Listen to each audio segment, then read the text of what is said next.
Diálogo Nacional. Apoio CIEE, há 5 décadas abrindo portas para as novas gerações. Diálogo Nacional, programa de número 925, recebe hoje a professora Regina Beatriz Tavares da Silva. Ela é professora, especialista em 2 áreas que vão interessar a todos vocês, telespectadores e internautas: direito da família e sucessões. Que bom recebê-la aqui no nosso Diálogo Nacional. Dr. Rui, a satisfação é toda minha estar aqui com o senhor nesse programa que eu sei que é de grande audiência, né? E poder falar sobre o direito de família e das sucessões. O atual direito de família e das sucessões. Eu até brincava com a professora Regina Beatriz. Eu me formei em 1962. Direito de família naquela época, ou das famílias, ou de família, mudou profundamente os usos, os costumes. Tudo isso que vocês vão ouvir hoje da professora Regina Beatriz, que é jovem ainda, formou-se 15 anos depois da minha formatura, mas é uma conhecedora profunda dessa matéria. Mas vamos conhecer um pouco mais a professora Regina Beatriz. Ela é pós-doutora em Direito da Bioética pela Faculdade de Direito da Universidade de Lisboa. É mestre em Direito Civil pela Universidade de São Paulo. Preside e é fundadora da Associação de Direito da Família e Sucessões. E é titular de uma cadeira, a cadeira 39, na Academia Paulista de Letras Jurídicas. Como surgiu sua vocação para o direito? Minha vocação, Dr. Rui, surgiu desde os meus 4 ou 5 anos de idade, ou seja, de quando eu tenho memória. Memória da infância, nesse sentido vocacional. Foi de uma forma muito interessante, porque meu pai é advogado, formado em Coimbra, mas fez toda a sua carreira aqui no Brasil. Casou-se com a minha mãe em Portugal e veio para o Brasil. E aqui constituiu, então, depois a sua prole, né? Eu e meu irmão. E sempre admirei muito meu pai e essa atividade, portanto, desde tenra idade minha. E propus a mesa numa refeição, a minha família, essa ideia, né? Veio vindo, e o meu pai sempre muito preocupado com a advocacia para uma menina, né? Para a filha, né? Querida dele, sabendo que é uma profissão que efetivamente é linda, mas tem uma série de embates, né? Assim, meu pai queria que eu fosse professora e me incentivou muito a que eu fizesse, portanto, a carreira acadêmica, para que eu pudesse me voltar à academia e deixasse a advocacia. E isto durante toda a minha vida. Eis que eu, já iniciando a faculdade, né, me envolvi bastante com os assuntos acadêmicos, mas sempre com o sangue muito voltado à advocacia.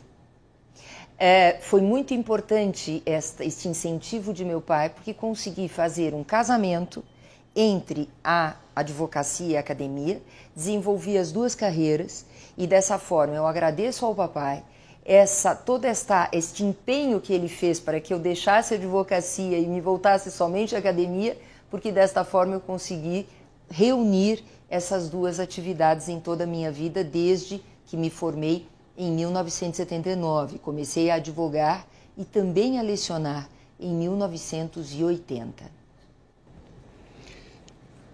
Eu vejo que a senhora é pós-doutora em Direito da Bioética pela Faculdade de Direito da Universidade de Lisboa. Primeiro, o que é a bioética e como é que a senhora foi para Lisboa? Por que a Faculdade da Universidade de Lisboa? As origens já dizem, né? Meu pai, português, minha mãe também filha de português, portanto, nas duas origens, né? Só um lado italiano, e eu, portanto, sempre estive muito em Portugal, até para visitas à família, paterna, materna, e sempre admirei muito, portanto, ali mesmo depois de formada, aqui na Faculdade de Direito da Universidade Mackenzie, onde me graduei aqui no Brasil, em São Paulo, sempre admirei muito as faculdades portuguesas. Foi por isto que resolvi, depois do mestrado e do doutorado na USP, fazer o pós-doutoramento na Faculdade de Direito da Universidade de Lisboa. E a escolha da bioética, ou do direito da bioética, no pós-doutoramento, se deu especialmente porque sempre desenvolvi estudos a respeito da reprodução assistida, ou procriação artificial, ou fertilização in vitro, há várias, não é, denominações, e nas mais diversas espécies de fertilização artificial ou assistida. Então, diante disto, resolvi unir o direito da bioética, também as questões de direito de família, com uma tese sobre reflexões sobre a reprodução assistida nas uniões entre pessoas do mesmo sexo. Essa é minha tese de pós-doutoramento. Doutora Regina Beatriz, eu falava há pouco, 1958, 1959, 1960, na Faculdade de Direito da Pontifícia Universidade Católica, eu tive como meu mestre nessa área o professor Washington de Barros Monteiro. E quando nós estudamos o direito de família, eu comparando o que eu estudei com o que hoje, o atual direito de família, eu fico pasmo. Então, gostaria que a doutora Regina Beatriz, que é especialista nessa área, falasse agora sobre o atual direito de família. O que ele difere do direito de família que eu aprendi? Perfeita pergunta, doutor Rui. Primeiramente, o que é o atual direito de família? Efetivamente, qual é o atual direito de família? É aquele que a sociedade brasileira, como um todo, quer. É aquele que está de acordo com os anseios da nossa sociedade. Isto é importantíssimo. Por quê? Porque o que hoje se fala em algumas correntes ou ideias a respeito do direito de família é algo que está em total desacordo com o que a nossa sociedade quer para as suas famílias. Hoje em dia se fala, por exemplo, em institucionalização da poligamia. O que significa isto? Significa atribuir a uma relação constituída por mais do que duas pessoas a natureza de entidade familiar. Por exemplo, um homem com duas mulheres, uma mulher raramente se diz com dois homens, e se eu tiver oportunidade eu explico por quê. Também três mulheres, três homens, como se este tipo de relação pudesse constituir uma entidade familiar. Quando não só a nossa sociedade, mas também a Constituição Federal estabelece, no seu artigo 226, parágrafo 3º, expressamente que a união estável é monogâmica, só pode existir entidade familiar em forma de união estável e, claro, também casamento, em monogamia, apenas duas pessoas e jamais 3, 4 ou 5, e com todo respeito, o inferno é o limite. O Congresso Nacional, tanto o Senado quanto a Câmara, estão mexendo nessa matéria? O Senado tem hoje um projeto de lei em tramitação que se chama Projeto de Lei Estatuto das Famílias. Por outro lado, na Câmara, há um projeto de lei chamado Estatuto da Família. Então, não vamos confundir Estatuto das Famílias, projeto de lei do Senado, iniciado no Senado, com projeto de lei da Câmara, Estatuto da Família. São absolutamente antagônicos, são absolutamente diversos. No projeto de lei Estatuto das Famílias é que se propõe a institucionalização da poligamia, inclusive da poligamia, como eu chamo, não consentida, que é a atribuição às relações extraconjugais, extramatrimoniais, vou falar na linguagem comum, aos amantes e às amantes, direitos como pensão alimentícia, indenização pelo término da relação de mancebia, entre outras propostas totalmente absurdas, que não convergem com o que a nossa sociedade quer e que estão contrárias à própria lei maior, que é a Constituição Federal. Esse projeto de lei, Estatuto das Famílias, merece toda a atenção da nossa sociedade para que possamos todos juntos combatê-lo. Não só a nossa Associação de Direito de Família e das Sucessões, que é a ADEFAS, convido todos a verem o nosso site www.adefas.org.br, mas a sociedade como um todo. Proclamo a todos que combatam esse Estatuto das Famílias. Diálogo Nacional conversa hoje com a professora Regina Beatriz Tavares da Silva. Ela que é especialista nesta área importante, que é o direito da família e também das sucessões. A doutora Regina Beatriz tem até um escritório conceituado de advocacia, onde atua nessas áreas: família, sucessões, direitos da personalidade, responsabilidade civil contratual, extracontratual, saúde e comunicação. Esqueci alguma área? Não. Foi completo, doutor Rui. Então tá bom. Doutora Regina Beatriz, eu vou relembrar algo que eu presenciei em 1988, ao final da Assembleia Nacional Constituinte.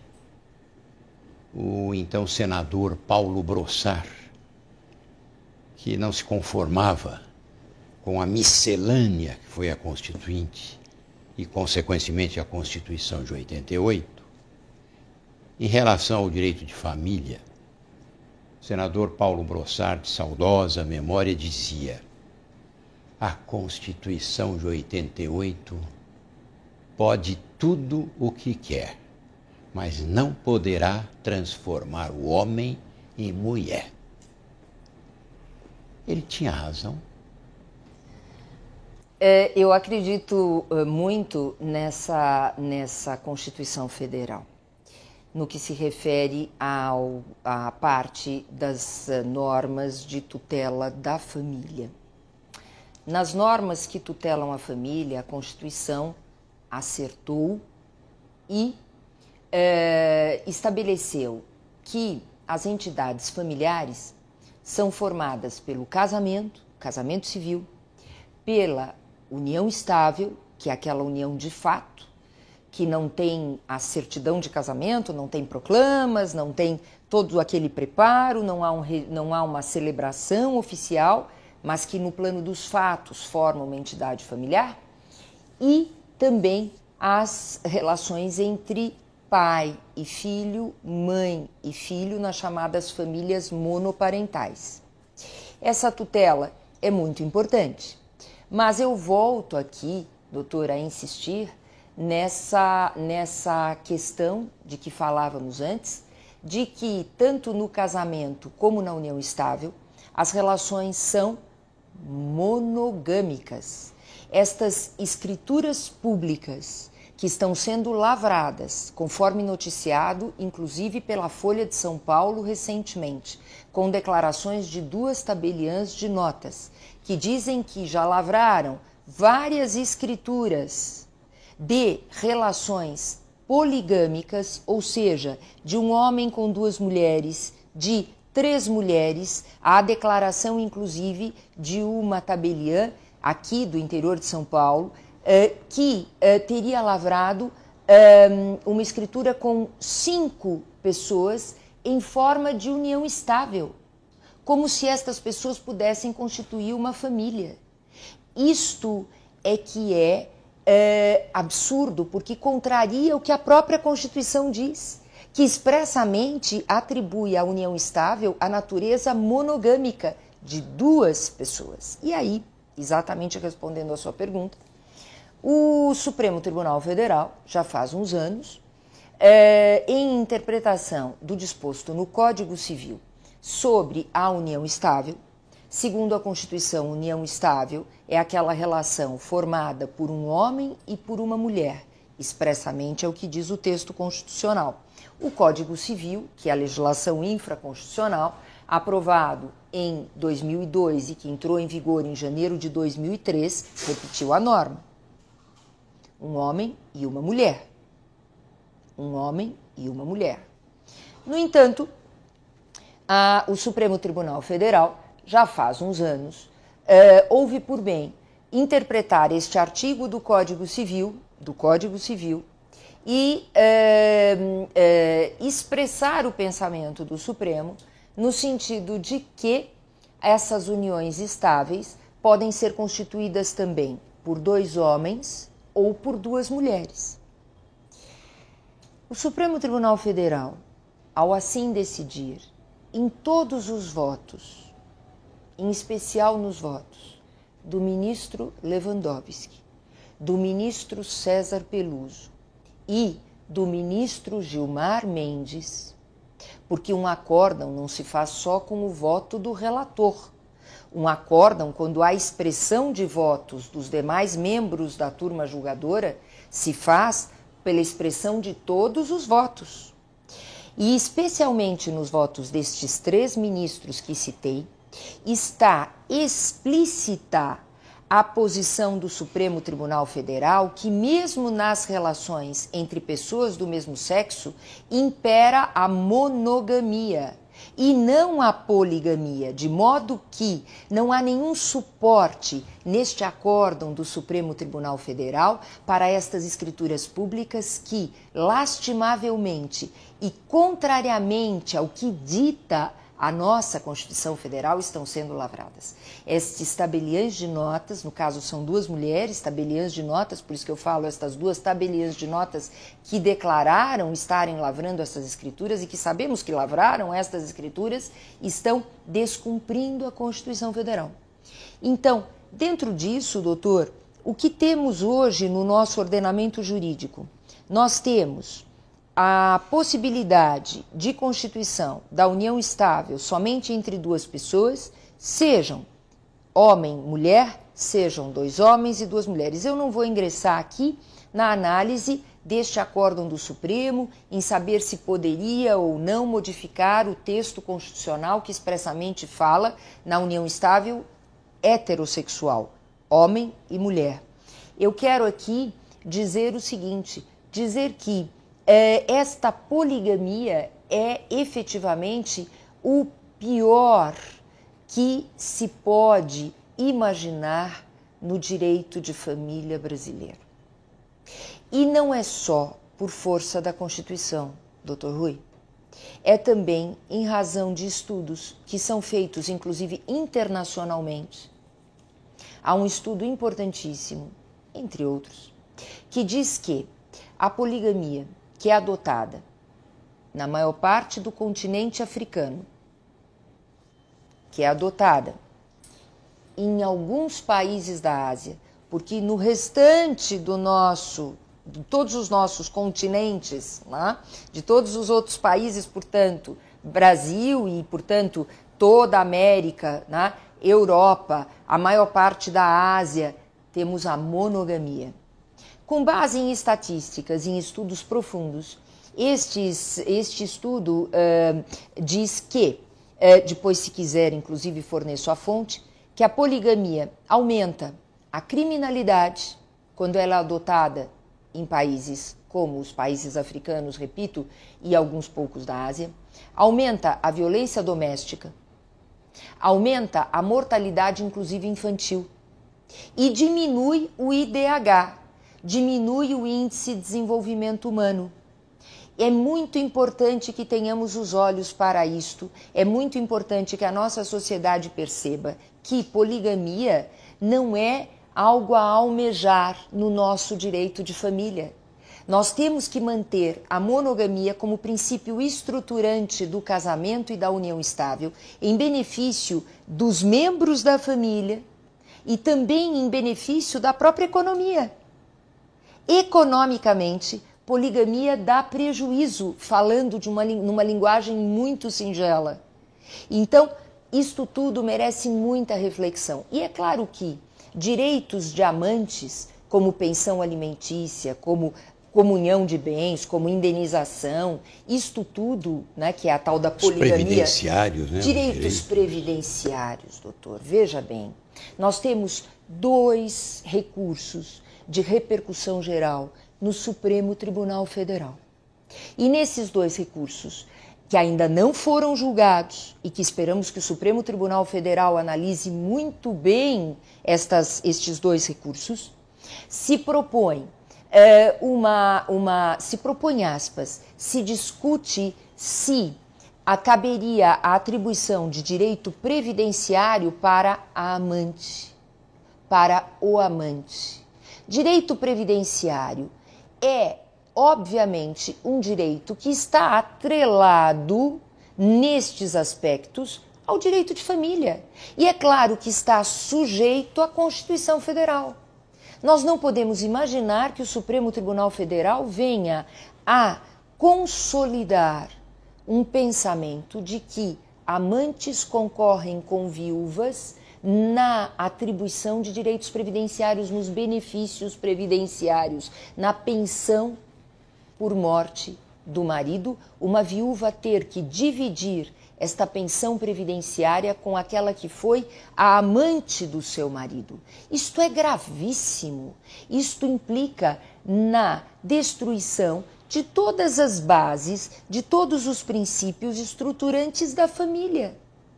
Amante está praticando um ato ilícito, não é permitida a relação da mancebia, da amásia. Como se pode imaginar a atribuição de direitos previdenciários para amantes? Esperamos efetivamente que o Supremo Tribunal Federal tenha muita atenção e a ADEFAS, Associação de Direito de Família e das Sucessões, doutor Rui, requereu o ingresso nesses 2 recursos como amicus curiae.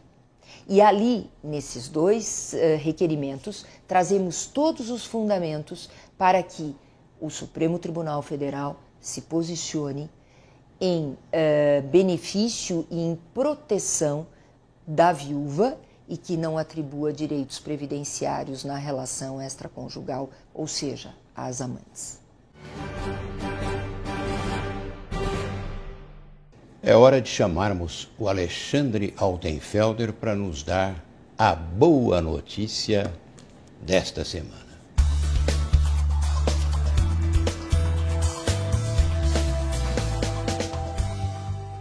O governo do estado de São Paulo anunciou nesta semana que o ICMS que incide sobre os remédios genéricos vai cair de 18% para 12%, o que vai fazer com que o preço dos genéricos nas farmácias caia aproximadamente 6%.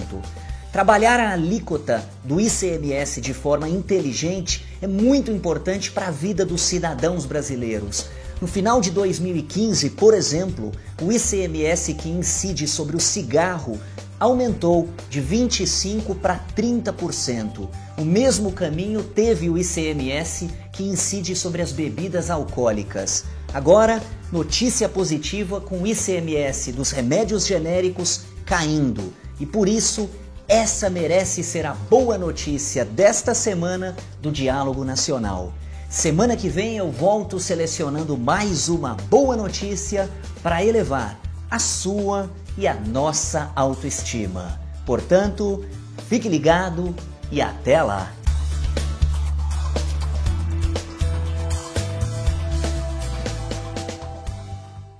Diálogo Nacional tem hoje como convidada a professora Regina Beatriz Tavares da Silva. O tema relevante, importante e atual, que é família, principalmente o direito de família. A professora Regina Beatriz, ela fundou e preside a Associação de Direito de Família e das Sucessões, como mencionamos nos blocos anteriores. E a associação edita a Revista de Direito de Família e das Sucessões. Fale um pouquinho sobre esse número que está sendo agora. A senhora teve a gentileza de nos entregar. Muito obrigada, doutor. É um oferecimento que faço ao doutor Rui, da nossa Revista de Direito de Família e das Sucessões, RDFAS, que é editada pela Revista dos Tribunais. E é a ADFAS que fornece todo o conteúdo, ou seja, a Associação de Direito de Família e das Sucessões oferece todo o conteúdo em parceria com a Revista dos Tribunais, editamos a revista. Pois bem, nesse volume 6, vejam, já são 6 volumes, a nossa associação nasceu, né, ao público em 29 de julho de 2014, portanto é recente, e nós já temos 6 volumes editados com conteúdo extremamente abrangente, profundo, crítico sobre o direito de família e das sucessões, não só dos temas que eu acabei de falar, mas de muitos outros, como guarda compartilhada, paternidade socioafetiva, abandono afetivo, enfim, aplicação dos princípios da responsabilidade civil nas relações de família. Há muitos e muitos temas tratados, inclusive em assuntos sucessórios, nesta revista. E nesta especificamente, nós publicamos, assim como fizemos nos demais volumes, nos anteriores, os nossos amicus curiae, ou seja, os nossos requerimentos de ingresso no Supremo Tribunal Federal como amicus curiae, entre outras contribuições relevantíssimas de autores que são associados da nossa ADFAS ou não, porque a revista inclusive está aberta para as ideias, para o debate das ideias, não é? Neste volume 6, há um outro recurso no Supremo Tribunal Federal que versa sobre a prevalência da paternidade socioafetiva ou biológica. Isto é um tema também muito preocupante. Muito preocupante por quê? O que é paternidade socioafetiva? Paternidade socioafetiva é aquela paternidade em que não há uma origem consanguínea, não é uma origem de parentesco consanguíneo, não é uma origem de adoção, também não, que é o parentesco civil, é uma origem da própria socioafetividade construída no decorrer da criação, da formação de uma criança e de um adolescente. Como é que a paternidade socioafetiva surgiu no nosso país? Por força do nosso Código Civil, que foi muito avançado e que ainda é muito avançado. Nosso Código Civil estabelece que o parentesco pode ser consanguíneo, por adoção ou outra origem. Nesta outra origem se enquadra a paternidade socioafetiva, que exige reputação, ou seja, que a pessoa seja vista como pai daquela criança ou daquele adolescente, e que exige também, portanto, conhecimento social, fulano é o pai, e também exige toda a afeição no trato entre o pai socioafetivo e o filho. Daí se conclui o quê? Que a paternidade socioafetiva só pode existir quando não há pai biológico. Tipicamente voltada àqueles casos da chamada adoção à brasileira. É aquela em que o homem registra um filho alheio como seu. Não deveria fazê-lo, porque esse registro importa numa falsidade. Inclusive, é um crime. Mas, com a existência de muitos casos deste tipo de registro, mulher está grávida e um homem assume aquela criança como sendo sua, quando não é biologicamente, criou-se este pensamento da paternidade socioafetiva. Este homem jamais poderá, desde que consciente de que registrou o filho alheio como seu, rejeitar este filho. Este homem jamais poderá dizer não quero mais este filho. Ele terá deveres perante esse filho de alimentá-lo, de sustentá-lo, de educá-lo, e este filho terá direitos em relação a este pai, mesmo que venha depois à tona a revelação de que não é uma paternidade biológica, não é consanguínea. Isto é paternidade socioafetiva. Portanto, não há a figura do pai biológico. O pai biológico não assumiu esta criança. Quando existe a disputa entre pai socioafetivo e pai biológico, é esta questão que se coloca no Supremo Tribunal Federal, qual seria o pai? Aí, caso a caso, e não como questão de repercussão geral, jamais com efeito erga omnes, os juízes devem analisar qual paternidade deve prevalecer, se a biológica ou se a socioafetiva, mas nunca como uma regra, nunca como uma eficácia contra todos ou em relação a todos, que é essa eficácia erga omnes. O Supremo Tribunal Federal esperamos também que se posicione nesta matéria da melhor maneira para que não haja um prejuízo à própria paternidade socioafetiva. Inclusive em relação a filhos que, depois de saberem, aceitarem a paternidade socioafetiva, terem, portanto, toda esta relação, querem rejeitar os filhos a paternidade socioafetiva porque sabem que os pais biológicos têm maior patrimônio. O pai biológico morreu, tem um patrimônio maior e quer rejeitar o filho à socioafetiva em prol da biológica. Isso tudo é muito grave, né? Pai, no caso socioafetivo, é aquele que criou, é aquele que educou. E claro que nesta hipótese não deve ser colocada em qualquer risco esta paternidade. Isto é paternidade socioafetiva. E é isso que se espera que o Supremo Tribunal Federal decida nessa questão de repercussão geral. Gostaria também que a professora Regina Beatriz falasse sobre a questão da guarda de filhos. Desafio da guarda compartilhada. Esse tema também é muito importante. Nós tivemos agora, em dezembro de 2014, uma nova lei que alterou o Código Civil e que estabelece normas muito importantes sobre a guarda, inclusive sobre a guarda compartilhada. Foi um projeto de lei de autoria do deputado Arnaldo Faria de Sá, um deputado que efetivamente exerce as suas funções com muito brio e com muita luta em prol, inclusive, do direito de família.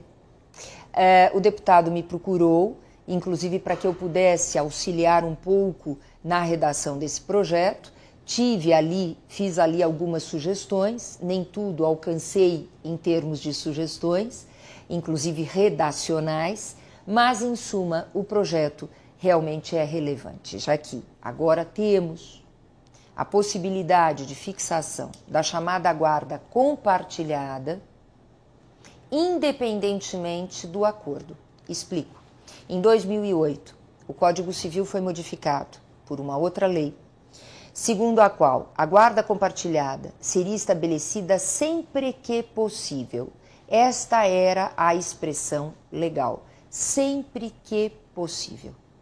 E diante dessa fixação na lei, desta expressão, a guarda compartilhada passou a ser interpretada pelos juízes em 2008, de 2008 até o final de 2014, como sendo possível o seu estabelecimento só na hipótese de acordo, ou seja, pai e mãe concordando em compartilhar dos poderes, dos deveres e dos direitos em relação aos filhos.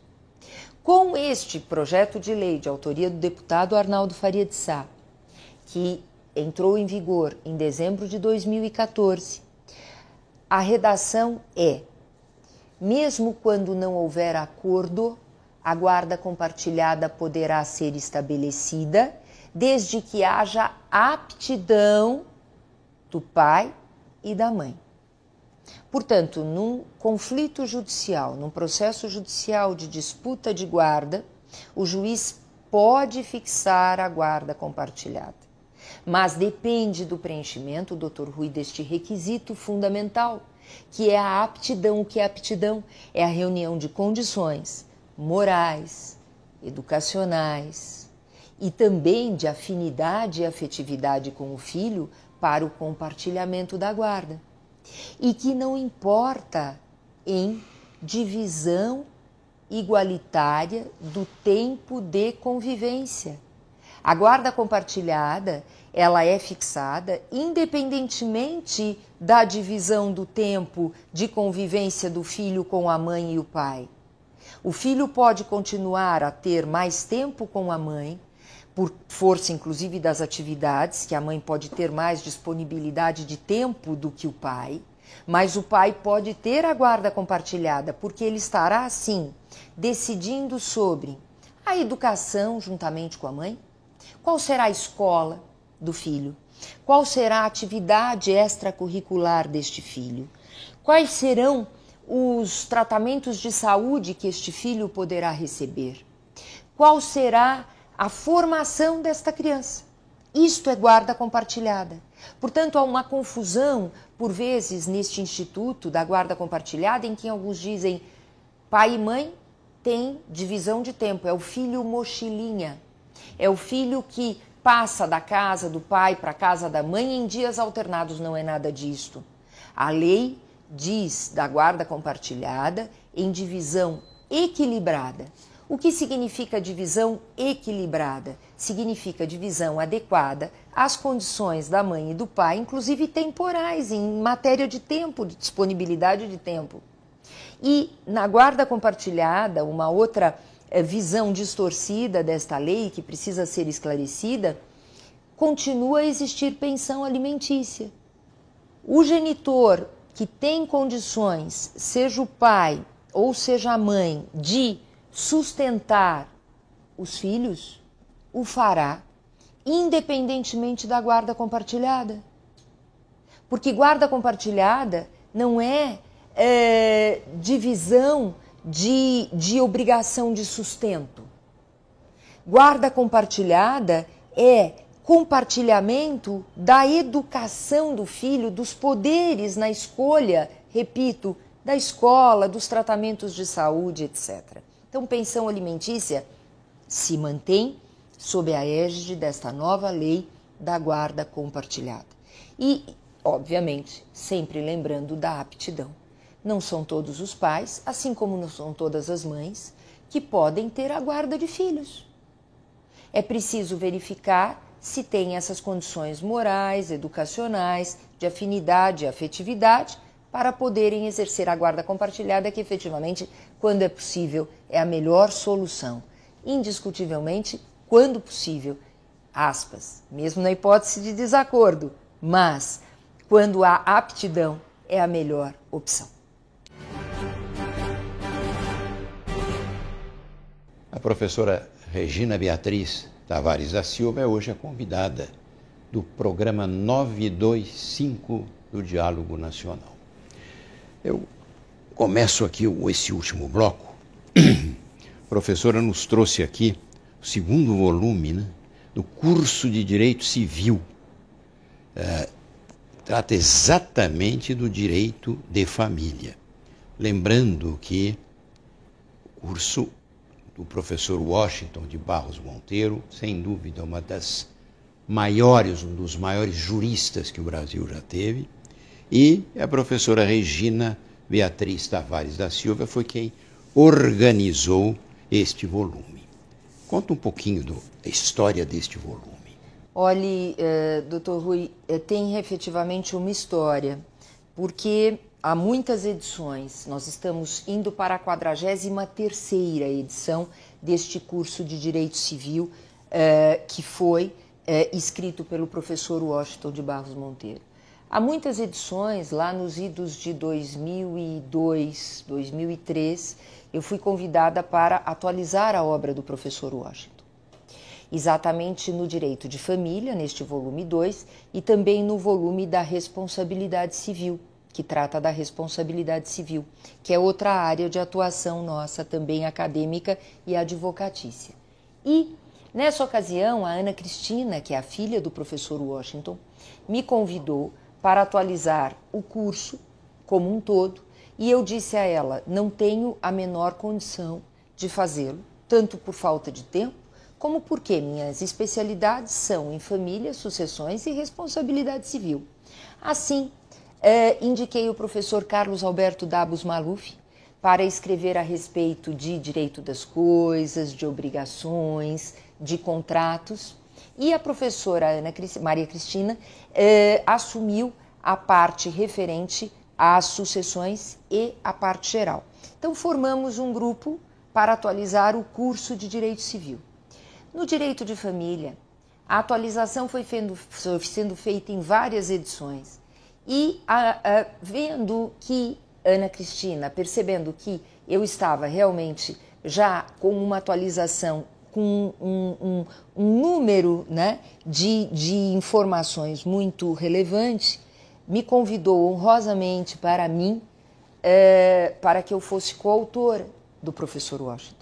Então, hoje, eu tenho a coautoria no livro, com muita honra realmente para esta humilde autora perto do grande mestre, professor Washington de Barros Monteiro, e nós estamos lançando agora, neste próximo mês, possivelmente, se não já neste mês, pela Saraiva, está no finalzinho do processo gráfico, a 43ª edição do volume 2 sobre direito de família, com tudo isso de que falamos aqui neste programa, que o Dr. Rui, né, em que ele me oferece esta oportunidade de falar sobre estes temas, e que eu agradeço.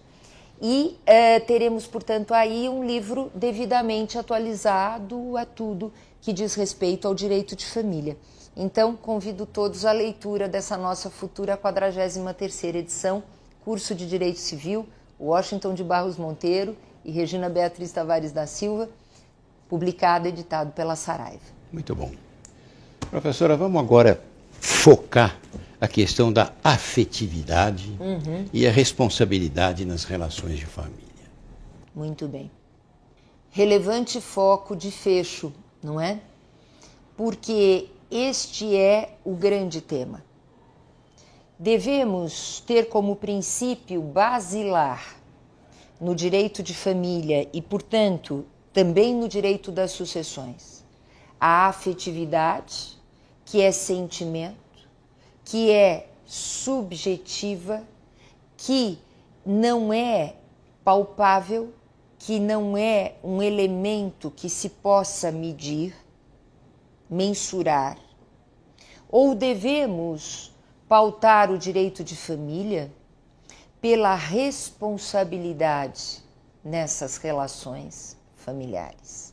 Responsabilidade que é palpável, que tem natureza objetiva. Exemplo, abandono afetivo. Esta expressão, abandono afetivo, que acabou sendo a expressão mais utilizada quando um genitor, um pai, pode ser também uma mãe, abandona o filho. Depois de educá-lo, depois de criá-lo, num determinado momento casa-se uma segunda vez ou tem uma outra relação e esquece do filho do anterior casamento. Isso é abandono afetivo. É abandono no sentido do sentimento que gera, né, a possibilidade de um processo judicial movido por este filho contra este pai, ou é responsabilidade civil? Claro que é responsabilidade civil. Neste processo judicial que o filho pode promover contra o pai que o abandonou, ele baseará o seu pedido de indenização pelo dano moral sofrido e também pelo dano material que pode ter ocorrido em relação a esse abandono, nas normas da responsabilidade civil e com base no descumprimento do dever do pai de cuidar do filho, no dever do pai de educar o filho. Não é o dever de amar. Amar não é direito, amar não é dever, amar não é direito do filho, amar não é dever do pai. Não cabe, no plano moral sim, mas no plano jurídico nós temos que pensar que o que o pai deve fazer é cuidar, independentemente do sentimento, porque um juiz não tem como avaliar o sentimento. O juiz tem como avaliar, sim, a falta do cuidado, a falta da educação, a presença, a convivência. Isto é abandono afetivo. Portanto, é abandono no sentido do descumprimento dos deveres do casamento. E a ministra Nancy Andrighi proferiu um acórdão importantíssimo a respeito deste tema, como também foi a ministra Nancy Andrighi, por sinal, conselheira científica da nossa Associação de Direito de Família e das Sucessões, que proferiu um outro acórdão a respeito do tema anterior de que falávamos, da guarda compartilhada, e que deu origem àquele projeto de lei. Portanto, falando agora do abandono afetivo, nesse acórdão, a ministra coloca a questão nos seus devidos termos. Não é falta de afeto, é falta de cumprimento dos deveres do pai perante o filho. E, voltando a essa afetividade levada a essa altura como o Estatuto das Famílias, que é este projeto de lei que tramita hoje no Senado, pretende, possibilita tudo, doutor Rui. Olhando para o outro lado desta afetividade, tudo seria possível, qualquer relação poderia ser a vida como relação de família onde houver afeto. Olhe o perigo, olhe o risco de um sentimento se transformar num princípio jurídico, inclusive numa norma principiológica que esse Estatuto das Famílias pretende implementar.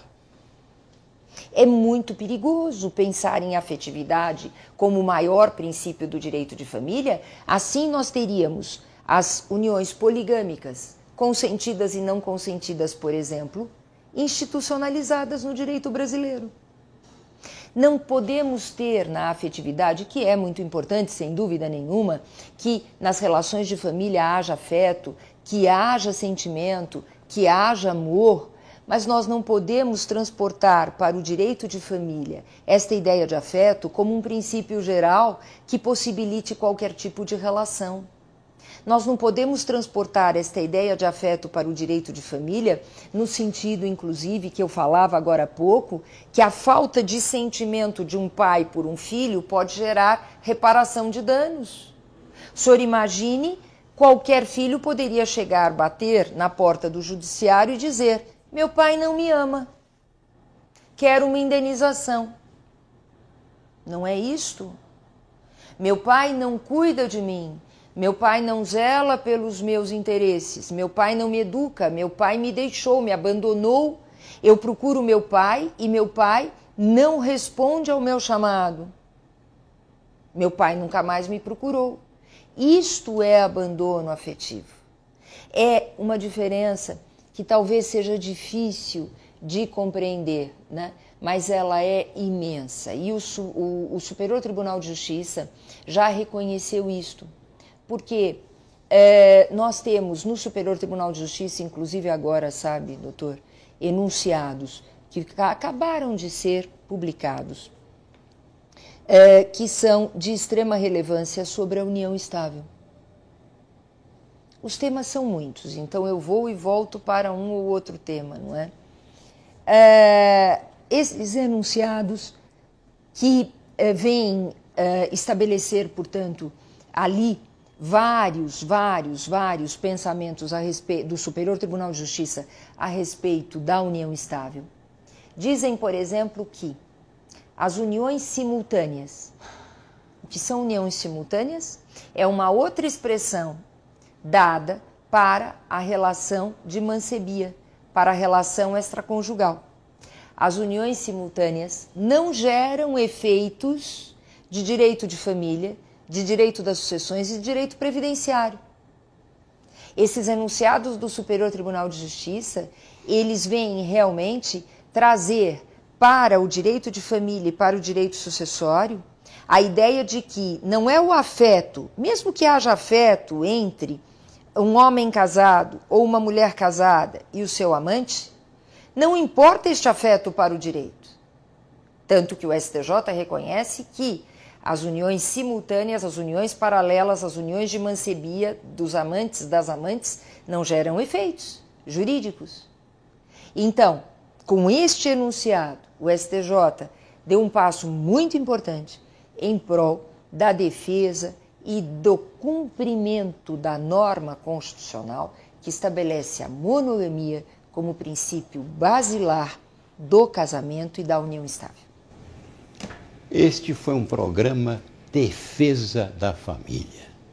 E a advogada, professora, defende a família com argumentos sólidos, foi a professora Regina Beatriz Tavares da Silva, a quem cumprimentamos e agradecemos pela sua participação no Diálogo Nacional. Continue nessa luta, conte com o nosso apoio. Muito obrigada, Dr. Rui. Estaremos sempre juntos. E até o nosso próximo programa.